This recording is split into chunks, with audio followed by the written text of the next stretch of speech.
오늘 증거할 말씀입니다. 마태복음 22장 1절에서 14절까지 말씀입니다.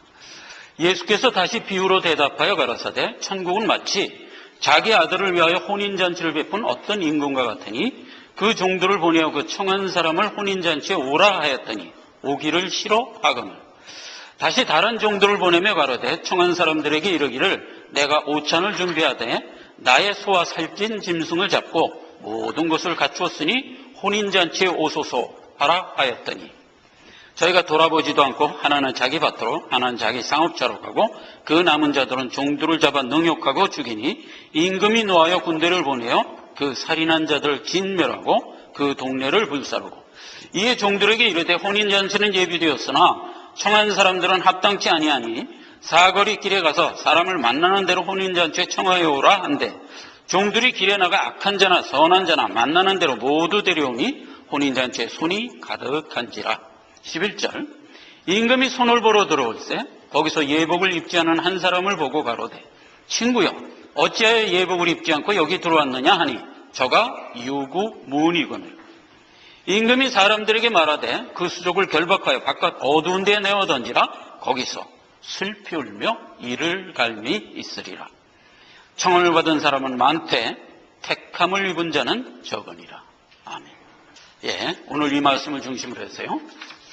택함 받은 자라는 제목으로 말씀을 살펴보고자 합니다. 예수님이 고난주간에 접어들어서 예루살렘에 입성을 했어요. 그래갖고 제일 먼저 한 일이 성전 숙정을 했어요. 그런데 이어지는 순서를 보면 마가하고 누가복음은 성전 숙정하고 포도원 소장농 비유하고 그리고 막바로 납세 문제로 넘어갑니다. 세를 로마 정부에 바쳐야 됩니까? 안 바쳐야 됩니까? 이렇게 예수님한테 물었던. 자, 그런데 마태는요, 성전 숙정하고 납세 문제로 넘어가기 전에 비유 3개를 묶어줍니다. 요 마태는 어떤 기풍이 있다고 그랬어요? 교훈과 사건을 자꾸 묶어주는 기풍이 있다고 그랬어요? 두 아들 비유, 포도원 소장농 비유, 혼인잔치 비유 3개의 비유를 딱 묶어주고 납세 문제로 넘어가요. 그런데 이제 두 아들 비유는 제가 이제 간과했어요. 그건 너무나 단순한 비유이기 때문에 뭐냐면은 어떤 사람에게 두 아들이 있었어요. 그래서 아버지가 첫째에게 너 포도원 가서 일해라 그랬더니 네. 그리고 이제 대답을 했고 둘째 아들한테 너도 가서 포도원 가서 일해라 그랬더니 둘째는 나 바빠요 안 가요.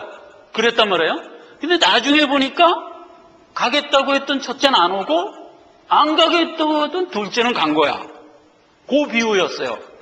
물론 예수님이 한 교훈인데 마태가 특히 이 비유를 넣어준 이유는 뭐냐면 구원이라는 것은 결론적으로 하나님 말씀에 순종할 거냐 불순종할 거냐가 관건이니라 이 얘기 해준 거였거든요. 그렇죠. 그건 뭐 우리가 상식적으로 아는 얘기니까 우리가 이제 생다하고 마치는 그때 우리에게 뭐가 남냐? 하나님 말씀에 순종한 믿음이 남으면 그가 구원 얻은 거예요. 그걸 이제 얘기했던 거고 그리고 포도원 소장농 비유에서 사단의 속성 얘기했고 그리고 오늘 혼인잔치 비유입니다. 이 혼인잔치 비유는 베레아 사역 때도 한번 했어요. 누가복음 14장이 돼 있어요. 그런데 베레아 사역 때 그 잔치 비유를 지금 마지막 고난주간 때 한 번 더 하는 거예요. 예수님이. 마태는 그걸 딱 이제 부각을 해서 기록으로 남긴 거죠. 베레아 때 할 때는 그냥 큰 잔치라고만 했고 청한 사람이 누구냐면 병신, 절룩벌이, 소경 뭐 이런 사람들을 청했어요. 그러니까 절룩벌이, 소경이 뭐예요? 성경에서 얘기하는 그게 택한 자예요. 잔치를 왜 베풀었다? 택한 자 구원하려고 베풀었다. 이렇게만 된 단순한 비유였는데 여기서 다시 얘기하고 있는 이 잔치 비유는 좀 디테일하게 묶었는데 내용을 보면 이렇게 돼 있어요. 우선 임금이 베푼 잔치래. 그리고 잔치의 주제는 아들의 혼인잔치래요. 그렇게 베풀었어요. 그래서 이제 사람들을 청했어. 그랬더니 이제 사람들이 막 왔는데 임금이 자기 아들을 위하여 잔치를 베풀면 옛날식으로 얘기하면 나라의 경사잖아요. 온 국민을 다 초청한 셈인데 그 국민 중에서 임금을 싫어하는 사람이 있었던 모양이라 그래갖고 잔치에 오기를 거절했어요. 거절한 것뿐만 아니라 폭동까지 일으킨 거야. 왜 잔치에 오라고 그러냐고. 그랬더니 임금이 그냥 그거를 묵과하지 않고 거절하고 폭동까지 일으킨 사람을 다 잡아다 죽여버렸어요. 그리고 다시 초청해라 이렇게 된 거예요. 이번에는 이제 안 오면 죽이니까 할 수 없이 다 온 것 같아. 다 와갖고 이제 잔치를 배설을 했단 말이에요. 그리고 잔치가 한참 진행되고 있는데 임금이 또 쓱 뒷짐을 주고 들어온 거야. 잔치 자리에. 와 있는 사람 중에서 예복 안 입은 사람들이 있거든. 야, 저것들은 왜 예복 안 입었냐? 다 끌어내. 이래갖고 몽땅 또 진멸해버린 거야. 그렇게 된 것까지 이제 비유에 넣어주고, 그리고 마지막에 결론이 내가 많은 사람을 청하였어도 내가 택한 사람은 적으니라. 이런 결론으로 딱 마감이 되는 겁니다. 자, 그러면 잔치라는 게 뭐예요 도대체? 즐거움이잖아요. 그 분위기 자체가 이 즐거움이 이렇게 떠 있는 거잖아요. 그런데 오늘 읽은 이 혼인잔치 비유는 분위기가 즐거워요? 살벌해. 이건 뭐 완전히 살벌한 거야. 베레아 사역 때 주었던 큰 잔치는 분위기가 좋았어요.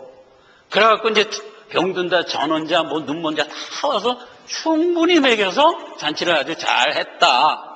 그러면서 끝냈던 잔치 비유가 여기 와서는 뭐 완전 살벌한 거야. 아니 생각을 해보세요. 잔치 오라 그랬더니 안 갔어. 이것들 봐라. 안 와. 좋다. 다 갖다 죽여버린 거야. 그래서 이번엔 버들버들 떨고 안 가면 죽인데 가자 해서 갔더니 넌 뭐야? 왜 예복 안 입어서 또 끌어다녀서 또 죽인 거야. 그러면 이 사람들은 이래도 죽고 저래도 죽고 어떡하라는 얘기냐 이거야. 그럼 여기 답이 뭐예요? 예복을 입으라 이거야. 예복을. 이게 답인데 그럼 애당초 예복 입으라고 얘기를 하지. 이런 의문이 든단 말이에요. 그래서 이제 이걸 오늘 우리가 풀어야 되고, 왜 예수님이 이런 식으로 얘기를 했느냐. 잔치 그러면 즐거운 것으로 부각을 해줘야 되는데 여기서 얘기하는 잔치는 아니다 말이에요. 잔치 이 비유의 포인트 자체가 너는 이놈아 이래도 죽고 너는 이놈아 이래도 죽을 거야. 이게 포인트 같아 보인단 말이에요. 그리고 실제로 그게 포인트라고요. 왜 그게 포인트냐? 비유의 맨 마지막에 결론이 뭐였어요? 택한 자만 구원 얻는다가 답이었잖아요. 택하지 않은 자는 반드시 진멸하도록 작정된 것이다. 이거 비유에서 가르쳐 주려고. 그래서 이제 그걸 우리가 살펴보자 하는 겁니다. 악한 자, 택함받지 못한 자를 진멸한다 하는 하나님 구속사의 그 대원칙이 항상 사람에게는 동의가 안 돼. 여러분 살짝 동의가 안 돼요. 우리 다 똑같아요. 잔치 베풀어 놓고 안 왔다고 죽이고 왔는데 예복 안 입었다고 죽이고 도대체 이게 뭐냐. 그럴 바에는 애당초 그런 사람을 만들질 말지. 지금 하나님 얘기인데 그 얘기거든요. 그러니까 이게 이래도 죽고 저래도 죽는 게 누구예요? 성경에서 마귀잖아요. 그런데 마태복음 13장에서는 마귀가 심은 사람 뭐예요? 불신자. 그러니까 마귀와 및 마귀가 심은 사람은 이래도 죽고 저래도 죽고다고. 근데 그게 살짝 동의가 안 된다고 우리가. 그런데 그게 동의가 안 되면 안 되는 거라고요. 원래 구약에서 잔치 그러면 먹는 거잖아요. 먹을 때 규례가 이렇게 돼 있어요. 할례를 받지 않는 자와는 함께 먹을 수 없도록 돼 있어요. 예. 그래서 옛날 구약 사람들은, 이스라엘 구약 택한 백성들은 할례 받지 않은 이방인과는 절대로 음식을 같이 먹지 않아요. 그게 어디까지 이어졌어요? 옛날에 로마의 식민지였던 시절에도 동일했어요. 이스라엘 백성은 할례 받지 않은 사람 집에 들어가지도 않고 그들과 함께 음식은 당연히 안 먹고, 로마가 자기의 상관인데도 그랬어요. 그 정도였어요. 출애굽기 12장 43절 이방인은 먹지 못할지니 할례를 받은 후에 먹으라. 자, 그렇게 이제 구약에 돼 있고요. 신약에는 어떻게 돼 있냐? 계시록 19장 7, 8절 어린 양의 혼인계약이 이르렀고 그 아내가 예비되었으니 그에게 허락하사 빛나고 깨끗한 세마포 옷을 입게 하셨은즉 세마포는 성도의 옳은 행실이라. 그래서 혼인잔치를 베풀고 거기에 올 수 있는 자는 뭐다? 깨끗한 세마포 옷을 입은 자만 들어오는데 그 깨끗한 세마포 옷이 오늘 비유해서 예복이에요. 그리고 그 예복을 살짝 풀었죠. 어떻게 풀었어요? 성도의 옳은 행실. 이게 뭐예요? 성도의 옳은 행실이 믿음이라고요. 성도의 옳은 행실이 성경에서는 한결같이 믿음이에요. 야고보서 4장 15절에 보면 교훈을 우리에게 주면서 이런 얘기가 있어요. 네가 잘나서 잘 살았다고 자꾸 이렇게 자랑을 하냐. 그런 자랑은 다 악한 것이다. 마땅히 신자는 이렇게 말하면서 살아야 된다 하면서 뭐라고 그랬냐면 주의 뜻이면 우리가 살기도 하고 이것을 하기도 하고 저것을 안 하기도 하고 하리라 라고 말해야 마땅하다. 이렇게 교훈을 해요. 주의 뜻이면 우리가 이것저것을 하리라 하는 것이 원래 성도가 해야 할 말인 거예요. 그러면서 이어지는 말이 뭐냐면 그러므로 선을 행할 줄 알고도 행치 않으면 죄리라 이렇게 결론이 돼요. 주의 뜻대로 살아야 돼라고 생각하는 것을 뭐라고 얘기했어요? 선이라고 그랬다고요. 우리 생각은 어떤 게 선이에요? 일단 착한 게 선이야, 그지? 착한 게 선이야. 그 다음에 또 뭐예요? 봉사 잘하고 구제 잘하고 뭐 이런 걸 자꾸 선이라고 그러는데 그거는 뭐예요? 세상적 윤리도덕이에요. 하나님의 선은 그런 게 아니에요. 기본적으로 뭐냐? 하나님의 뜻대로 살고자 하는 나의 생각, 그걸 선이라고 그래요. 하나님의 뜻이면 자식한테 밥을 안 줄 수도 있어요. 너 예수 안 믿으려면 밥도 먹지 마. 이렇게 하는 게 선이에요. 이게 선이에요. 예수는 안 믿어도 좋으니까 많이 먹고 건강해라. 이게 악이에요. 그게 선이에요. 또 하나 볼까요? 고린도전서 15장에는 어떻게 사람이 죽으면 고만이지 부활이 있냐. 이게 일반적인 사람의 생각이에요. 일반적인 사람의 생각. 그런데 고린도전서 15장에는 사도 바울이 어찌하여 죽은 후에 부활이 없다 하느냐. 그러면서 이제 쫙 교훈을 하는 겁니다. 내가 이놈아 부활한 예수를 직접 봤어. 그래도 안 믿냐? 나뿐이 아니라 예수님이 부활 승천하는 것을 500의 형제가 감람산에서 다 보았고 그 500의 형제 중에서 태반이나 지금도 살아있어. 그런데 어찌하여 부활을 안 믿냐? 이러면서 이제 강론을 하는 겁니다. 그리고 마지막 결론이 어떻게 돼? 악한 동무들의 말에 속지 마라 이렇게 되는 거예요. 악한 동무들은 선한 행실을 회방하나니 이렇게 되는 거예요. 그럼 여기서 전체적으로 묻고 무슨 얘기예요? 하나님의 말씀을 아니라고 하는 걸 뭐라? 악이라고. 그게 악이라고. 그럼 선한 행실은 뭐냐? 하나님이 하신 일을 그대로 믿는 것. 이게 선한 행실이라고요. 그러니까 성경은 모든 선악의 개념이 하나님의 뜻대로 할 거냐, 하나님의 말씀대로 할 거냐, 이걸 선이라고 그러는 거예요.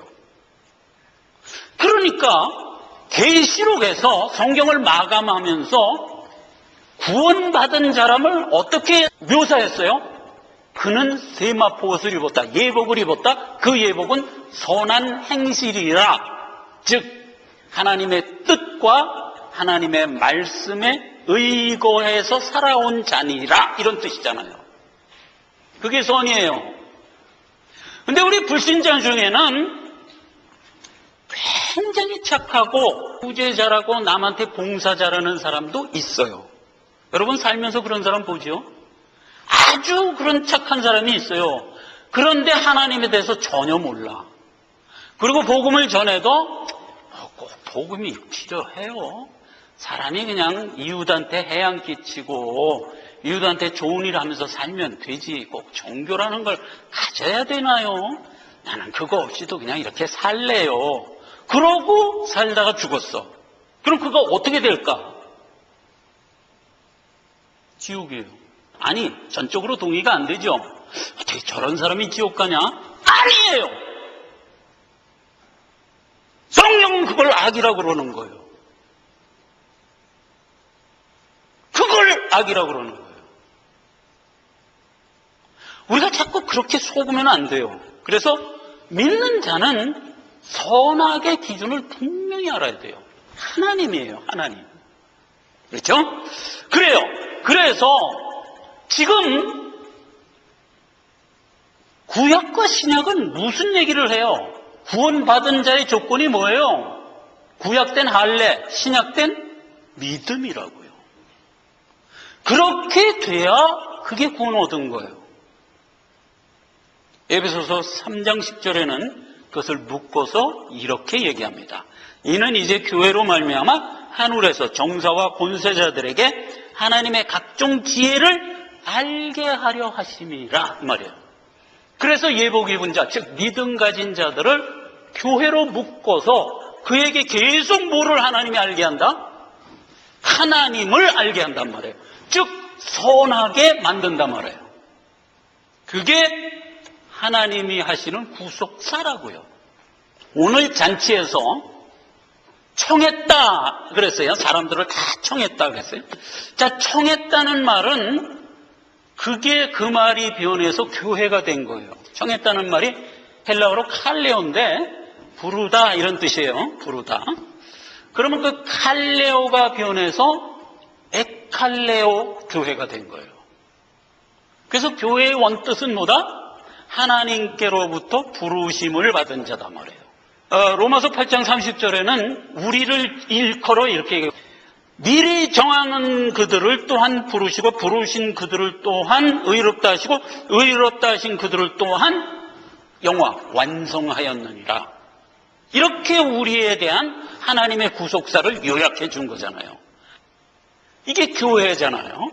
그래서 구원은 하나님의 뜻이 나에게 삶의 목표가 되어 있는 자, 즉 믿음 갖고 산 자가 아니면 누구도 구원받을 수가 없는 거예요.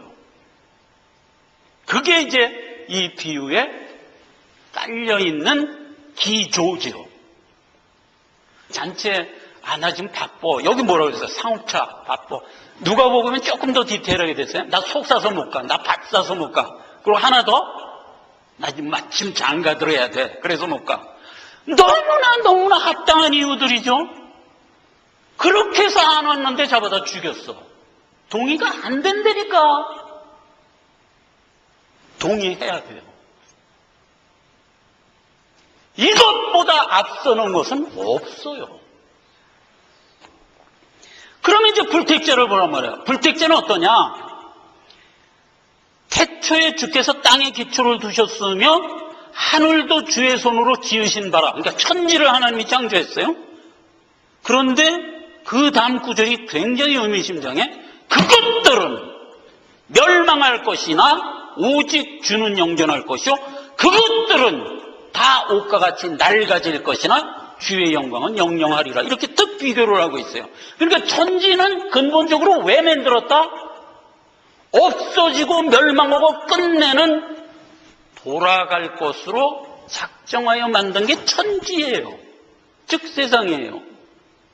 그렇게 돼 있고 그 다음에 마태복음 13장에는 그 천지를 하나님이 밭으로 사용하신다 이렇게 돼 있어요. 밭은 세상이요. 그렇죠. 하나님이 만든 천지는 하나님이 지금 밭으로 사용하고 있어요. 그런데 그 천지는 멸망하도록 작정되어 만든 것이란 말이에요. 그러니까 세상은 이미 멸망하도록 작정되어 있는 채로 창조돼 갖고 밭으로 사용하다가 끝나면 끝이다고요. 그리고 유다서 1장 4절에는 저희는 옛적부터 이 판결을 받기로 미리 기록된 자니 경건치 않아야 하나님의 은혜를 새벽거리로 주 예수를 부인하는 자니라. 즉 마귀잖아요. 그러니까 마귀는 뭐예요? 처음부터 멸망하도록 작정된 자예요. 그리고 신약 내내 뭐예요? 세상 신, 그게 마귀라고 그랬잖아요. 그러니까 세상은 마귀에게 내어주어서 악한 채로 존재하도록 결국 멸망할 수밖에 없도록 작정하고 만든 것이 세상이라고요. 멸망할 수밖에, 이래도 멸망 저래도 멸망할 거면 해당적으로 왜 만드세요? 왜 만들었어요? 밭으로 사용하려고. 그래서 그 밭에서 내 자녀들을 키우는 일을 한단 말이죠. 그게 구속사라고요. 그래서 하나님은 구속사가 진행돼서 끝나면 밭이라는 세상은 그때 진멸될 거예요. 그때 진멸될 거예요. 그리고 거기서 훌륭하게 자라난 내 자녀는 말하자면 알곡이 되어서 거두어 내 곳간에 드리는 것. 이게 구속사라니까. 그걸 알아야 돼요.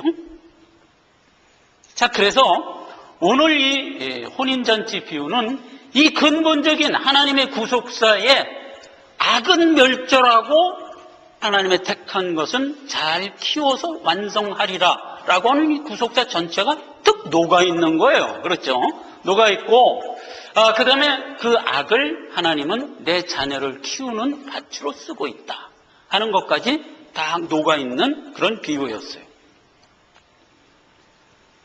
이제 구속사를 이렇게 쭉 끌고 가서 하나님의 정한 때가 되면은 구속사를 마감할 거예요. 그렇죠? 영원히 구속사를 끌고 가진 않아요. 이렇게 마감하는 때가 있어요. 그래서 그 마감하는 때를 우리가 좀 인식하고 이 시간을 끝내도록 합시다. 아담과 하와를 하나님이 창조해갖고 일단 죄 아래 떨어뜨렸다고 지난 시간에 우리가 살펴봤죠. 왜 죄 아래 떨어뜨려야 되냐면 우리의 완성은 죄로부터 완성하여 완전까지 가야 되는 이 격이 돼야 되기 때문에 일단 죄로부터 떨어지고, 그래서 우리는 죄 중에서 키워야만 우리가 완성되도록 이렇게 이제 하나님이 엮으신 거잖아요. 그래서 이제 죄된 세상을 밭으로 쓰시는 거잖아요. 그 밭에서 내 새끼를 키우는 동안 죄는 자꾸 자라서 관영하게 돼 있어요.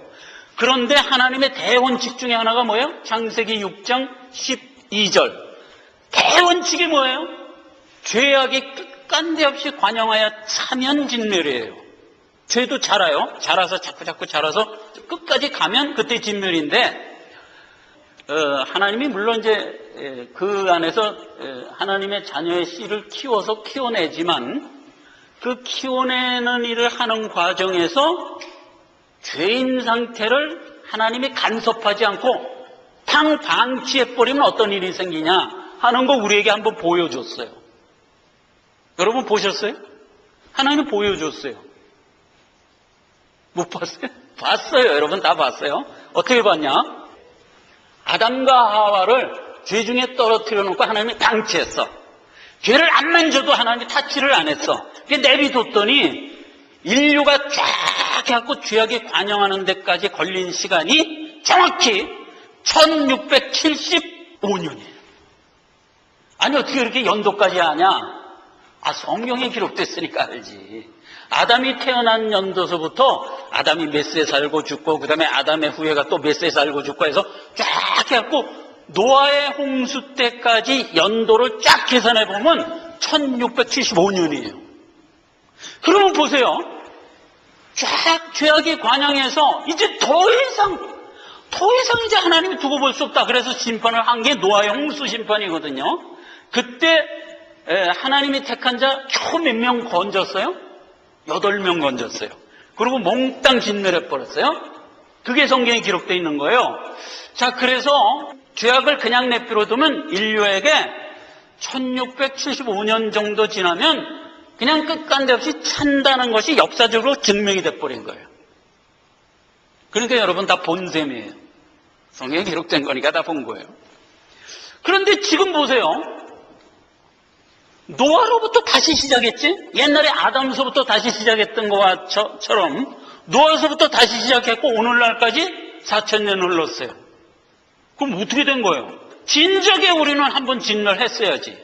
안 하고 지금 역사적으로 4000년 흘렀어요. 자, 그래서 이게 어떻게 된 거냐고 살펴보니까 하나님이 방치하지 않고 하나님이 수시 심판을 했단 말이에요.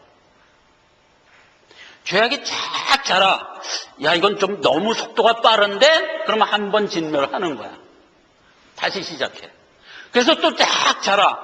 너무 속도가 빠르다. 그럼 또 진멸해. 하면서 오는 바람에 지금 4,000년이 됐는데도 아직 안 찼어요. 조금 더 가야 돼.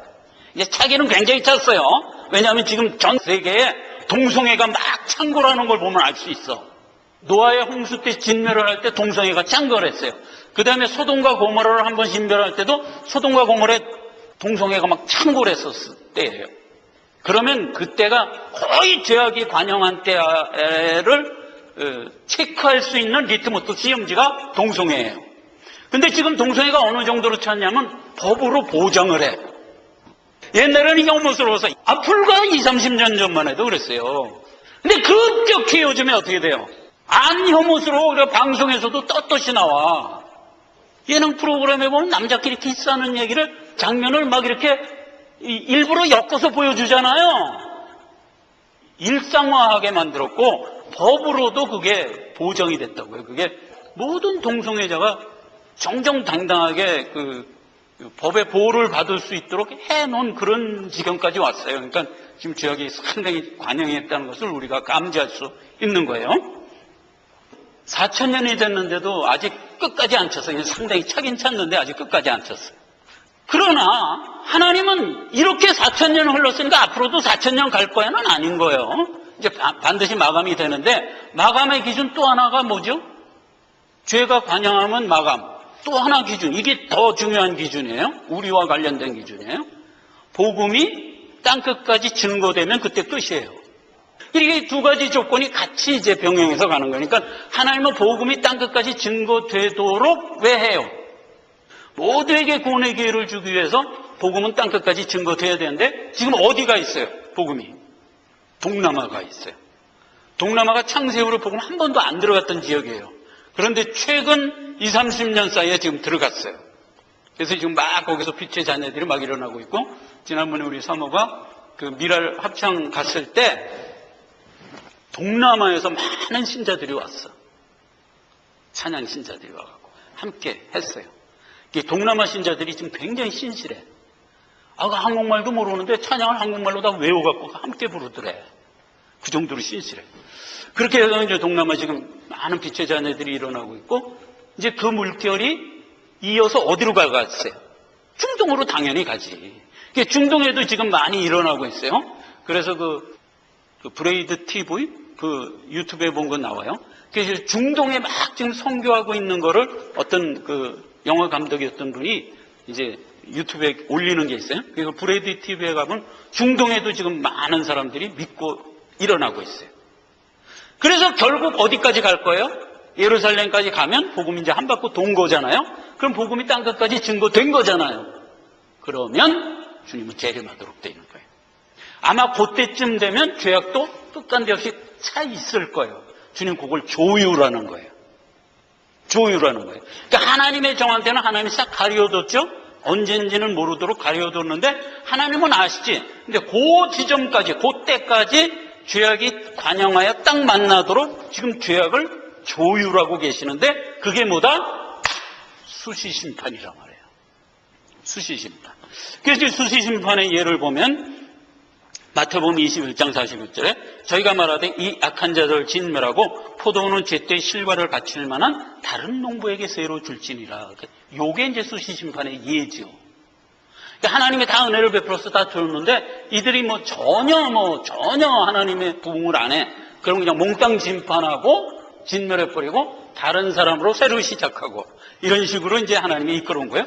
그거는 다니엘서에서도 계시되어 있었죠. 우리가 계시록 살펴볼 때 하나님이 카운트다운을 바벨론 시절서부터 했잖아요. 그 전까지 하나님이 이끈 구속사는 카운트다운 없이 그냥 쭉 역사해갖고 그때까지 기록으로 남겨두고 바벨론 시절서부터는 지금부터 카운트다운이다. 나 재림할 때까지 지금부터 카운트다운이다. 이렇게 선언하고 그걸 계시록에 묶어준 거잖아요. 그 계시록에 묶어준 게 다니엘서에 기록되어 있고 오늘날 계시록에 기록되어 있는 거예요. 내용을 보면 어떻게 되어 있어요? 바벨론 시절서부터 네 열국이 명멸하고 가다가 네 번째 열국의 때에 마지막을 너희가 맞이하게 되리라. 이렇게 계시된 거잖아요. 그런데 역사적으로 보세요. 바벨론이 메데아 바사에게 멸망됐잖아요. 다니엘서 5장에 보면. 근데 역사적인 사실이에요. 그게 벨사살 왕이 메네메네데겔 우바르신. 그래서 부족하니까 멸하고 메데아 바사로 또 역사를 이끌어가고. 근데 메데아 바사도 또 멸망시켜서 알렉산더에 의하여 또 이끌어가고. 근데 알렉산더도 맨 마지막에 그 셀루코스 왕조의 안티코스 에피파네스가 너무나 지독하게 악함으로 또 헬라도 멸망시키고 신흥 로마한테 맥히게 하고, 이런 식으로 해서 자꾸 끌고 가잖아요. 로마도 잘 나가다가 네로 황제 때로부터 300년간 극심하게 악하게 되니까 하나님이 그냥 진멸을 해버리고. 누구로부터 진멸을 해요? 세상에 그 야만인 게르만 민족이 그냥 그 로마를 그냥 점령을 해갖고 망하게 만들잖아요. 여러분, 요즘 백인 보면은 청안의 홍모예요. 파란 눈에 털도 좀 뿔긋뿔긋해. 그리고 체격도 무지하게 커. 그걸 우리는 흔히 백인인 줄 알지. 원래 백인은 그런 종족이 아니에요. 원래 백인은 체격이 우리만 해. 여러분, 가끔 백인들 중에 그런 사람 보죠? 체격이 작다만 해. 남자인데도 얼마 안 커. 그렇죠? 그런 백인들 봐요. 그게 진짜 백인이에요. 원래 유럽 백인이에요. 그리고 여자들도 별로 그렇게 체격 안 커. 그런데 대부분의 백인들 보면 굉장히 체격이 커. 그리고 홍모의 청안이야. 그게 누구야? 게르만 민족이에요. 그게 게르만 민족. 그 당시 야만인이었어요. 그것들이 쳐들어와 갖고 로마를 그냥 완전 점령해버리지. 그래갖고 서로마 그때 멸망하고 온 유럽은 그 야만인에 의하여 다시 시작하게 하는 거잖아요. 이게 역사적인 수시심판의 예들이지. 이스라엘도 마찬가지예요. 이스라엘이 자꾸 타락해갖고 사단의 괴가 돼버렸잖아요. 그래갖고 이제 믿는 사람을 계속 극심하게 핍박하니까 하나님이 어떻게 했어요? 로마의 티투스장을 보내갖고 그냥 완전히 진멸해버렸잖아요. 완전히. 1948년도까지 그냥 국가라는 게 사라지도록 만들었잖아요. 그렇게 수시심판을 해서 끌고 오는 바람에 원래 1675년 정도면 인류가 그냥 죄악에 꽉 찼어야 되는 상황을 딜레이시킨 거지. 딜레이시켜서 지금 4000년이 됐는데도 아직 멸망하지 않고 있는 그런 상황으로 이끌어 온 거란 말이에요. 지금 이 비유에서 대원칙이 뭐예요? 안 믿으면 진멸이다. 안 믿으면 진멸이다. 그러면서 재미있는 말 하나를 탁 우리에게 남겨줬어요.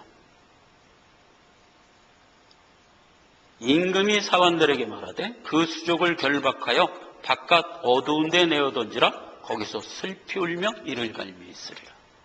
그래서 안 믿고 불신스럽게 산 자가 탁 죽는 순간 슬피 울며 이를 갈게 되는 거예요. 그게 심판이에요. 이게 마지막 재림 때 모습이면서 개인적으로는 언제 모습이죠? 자기 생을 마치는 때 모습이에요. 여러분, 지금 우리가 많은 이웃들을 보면서 살아가요. 100명을 여러분이 보면 90명? 90명 너무 적어. 우리 사모 말씀대로 하면 100명 중 99명이 예수 안 믿어요. 여러분 다 생각해 보세요. 알고 있는 대부분의 사람이 예수 믿던가요? 안 믿던가요? 안 믿어요. 그러면 그 사람은 그 생 마감하는 그날 슬피 울며 이를 갈 거예요. 요걸 몰라요. 사람들이 요걸 몰라요. 여러분, TV나 뉴스에서 유명 인사가 자살하는 장면을 가끔 봐요. 아주 유명한 사람이에요. 그러니까 우리한테 아주 인기가 많았던 사람이야. 그 사람 좀 너무 좋은 사람인데 어쩌다 그렇게 죽었냐. 그리고 안타까워하면서 꼭 갖고 가서 명복을 빌어줘요. 당신은 세상이 살기 힘들고 어려워서 목숨을 끊어 죽었지만 저 세상에 가서 영민하세요. 편히 사세요. 이러면서 이제 꼭 갖다 주고 명복을 비는데, 우리가 볼 때는 그가 믿지 않는 자라면 전혀 어리석은 생각이에요. 그는 자살하는 그 순간 이를 갈고 있다고요, 지금. 뭘 영민을 해, 영민을 하긴. 뭘 저 세상에 가서 편히 살기는. 지금 슬피 울며 이를 갈고 있는데, 이 개념이 있냐 말이에요, 우리가. 있어야지. 안타까울 뿐이지. 그러니까 어찌하든지, 그에게 어찌하든지 이 복음을 주려고 애쓰는 게 우리의 삶이잖아요. 다시 한번 오늘 그걸 생각하자고요. 마태는 묶어주는 기품이 있다고 그랬잖아요. 슬피 울며 이를 가는 자가 누구예요? 예복 안 입은 자, 즉 예수 모르고 산 자예요. 근데 그거를 우리 들으라고 구체적으로 6번 디바인에서 우리에게 남겨줬어요. 그래서 이거를 마태 6대 슬피 울며 이를 갈 자의 예시, 이렇게 명명을 하는 거예요. 그거 한번 보자고요. 6번 슬피 울며 이를 갈 자를 예시했어요. 원래 안 믿으면 다 슬피 울며 이를 갈 거야. 근데 그걸 디테일하게 쪼개준 거예요. 그러니까 우리가 참고하자고요. 자, 봐요. 마태복음 8장 12절에는 백부장이 말씀만 나옵소서 내가 믿겠나이다. 그리고 딱 나왔어. 그때 예수님이 그 믿음을 칭찬하면서, 야, 이방인도 저렇게 믿는데 너희는 본자손이 돼갖고 이렇게 안 믿냐? 그러면서 한 말이에요. 끝까지 안 믿는다면 슬피 울며 이를 갈 것이다. 그렇게 이제 얘기했는데, 그 누구를 지칭한 얘기예요? 그 당시 율법대로 산 자. 이걸 지칭한 거예요. 그 다음에 13장 42절은 알곡과 가라지 비유에서 가라지는 슬피 울며 이를 갈 것이다. 그랬어요. 그런데 그 가라지는 누구예요? 마귀의 자식들이라고 마태복음 13장에 돼 있잖아요. 그럼 마귀의 자식들은 뭐예요? 마귀 뜻대로 산 자죠. 그러면 아까 조금 전에 얘기한 대로 마귀는 즉 세상의 신, 그러니까 세상 뜻대로 산 자가 가라지예요. 그러니까 세상이 다인 줄 알고 산 자, 슬피 울며 이를 갈 자예요. 여러분 주변에 있는 친구들 세상이 다인 줄 알고 다 살죠? 우리는 속으로 생각하는 거야. 너 나 친구지만 슬피 울며 이를 갈 놈이야 이놈아. 우리는 사실 그렇게 생각하는 거예요. 자, 그 다음에 재림 때. 이건 뭐 재림 때니까 뭐 당연히 슬피 울며 이를 가는 거예요. 육종대로만 산 거예요. 내가 자꾸 얘기 좀 풀이죠. 우리가 육종대로 살고자 하는 것은 당연해요. 우리 신자들도 마찬가지예요. 육종대로 살아요. 왜냐하면 피곤하면 자야 되고요. 배고프면 먹어야 돼요. 그리고 이마에 땀을 흘려야 먹어요. 그렇죠? 가만히 있는데 뭐 감이 내 입으로 안 들어오죠. 그러니까 그런 거는 하나님이 설정해둔 우리 삶의 조건들이에요. 우리가 그 삶의 조건을 가지고 살아가지만 그럼에도 불구하고 우리는 육종대로 살면 반드시 죽을 것이로다 이렇게 교훈했잖아요. 어떻게 하냐? 성령에 의하여 살아야 살리라 그랬잖아요. 그게 뭐예요? 믿음이지. 예수 믿고 살아야 살리라. 근데 그렇게 안 산 자, 이를 갈아야 된다니까. 또 본문에서, 오늘 본문에서 예복 안 입은 자, 이건 뭐 퉁친 얘기죠. 안 믿는 자, 슬피 울며 이를 갈자. 그 다음에 이제 24장에 가면 종 비유가 나와요. 근데 거기 종이, 이런 종이 있었어요. 주인이 종한테 사람들을 맡기고 가서 그 집 식구를. 그랬는데 어떤 종은 와서 보니까 때를 따라 그 집 식구들을 먹이는 거야. 때를 따라 잘 먹이는 거야. 아, 그런데 어떤 종은 와서 보니까 때를 따라 안 먹일 뿐만 아니라 그 집안 식구를 핍박하고 때리고 자기는 술 먹고 노는 거야. 그러니까 그놈을 끌어다가 슬피 울며 이를 갈게 했다. 이 얘기예요. 이거 누구 얘기예요? 주의 종들 얘기예요. 여러분, 주의 종들이 하나님 말씀 증거하지 않으면 슬피 울며 이를 간다고요. 오늘 마침 덕상정 장로님이 그 가게 주변에 한 1200명쯤 되는 큰 교회 목사님을 하나 초빙했는데 세상에 그 목사님이 도둑놈인 거야. 장로님 가게 와서 뭐 걸린 것도 아니야. 그냥 훔쳤는데 너무 민망해서 그냥 내비둔 거야. 그 사람이 그냥 훔치고 간 거야. 세상에 그 1200명쯤 되는 그 큰 교회에서 그 사람을 뜩 초빙에다 목사로 앉힌 거예요, 지금. 그 교회 교인들이 때를 따라 하나님 말씀 못 먹게 생겼단 말이에요. 근데 그것보다도 그걸 안전한 자, 슬픔에 이를 간다고요. 여러분, 교회 목사들이 하나님 말씀을 증거해야지. 안 믿으면 지옥입니다. 이 말 한 사람이 그게 참종이라고요. 착하게 사세요. 자선하며 사세요. 다른 말 전한 사람. 교회에서 그런 말을 왜 들어요? 그런 말은 사회단체에서도 얼마든지 들을 수 있어요.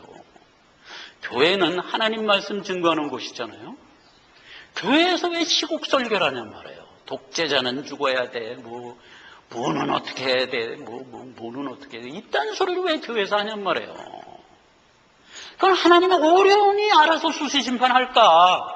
바벨론 죽이고 메데아 바서 세우고 안티커스 죽이고 로마 세우고 그 하나님 어려우니 할 일을 왜 끌탕을 하면서 교회 와서 그런 소리를 하냔 말이에요. 더 나가서 하나님이 절대로 그만 복음이라는 것은 표적과 이적으로 안 한다. 아주 선언했잖아요. 그런데 교회에서 표적과 이적 행하고 있다고. 이렇게 하면 병나. 이렇게 하면 뭐 어떻게 돼. 이렇게 하면 뭐 성령 세례 받을 수 있어. 이딴 거 가르치는 거. 이게 다 슬픔이며 이를 갈자예요. 우리하고는 별 상관은 없지만 그래도 상관이 있어요. 왜? 우리가 자칫 그런 교회에 발들여 놓을 수가 있어요. 당장 나와야지. 이걸 알아야 나올 거 아니에요. 그 이웃교회 1200명 교회 이거 모르고 그 사람 뚝 초청에 지금 앉혀놓고 있잖아요. 그러면 안 되잖아요. 그래서 알려는 거예요. 자, 그 다음 마지막입니다. 달란트 비유. 1달란트, 2달란트, 3달란트, 5달란트 줬어, 하나님이. 이거 비유의 얘기예요. 그랬더니 달란트 받은 사람 그거 갖고 막 장사해갖고 불렸어.